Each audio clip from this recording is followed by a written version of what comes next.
Good morning! Dahil nagdi-decluttering tayo sa ating room, dahil may pagkakataon tayo, ay kasama na rin po nating lilimitahan ang ating gamit sa kwarto. Kaya yan, yung ating mga ibang maliliit na bagay-bagay, i-dismantle natin. Katulad po nito, yan. Ganun po yan. Dalawa po yan, na-dismantle ko na yung isa.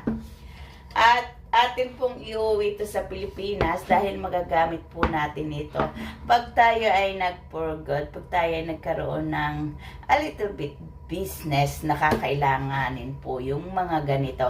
Kaya, yan, busy po ako ngayon. Kaya, i-dismantle lang po natin to. Alisin lang po natin yung screw. Like this. Tapos pag nasa Pinas na at nandun na tayo, ibabalik po natin. Ano po.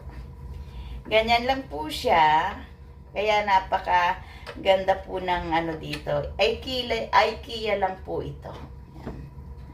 Yan po. At isi-save natin yung mga ganito para po pag maibabalik natin. O diba? Ang dali lang.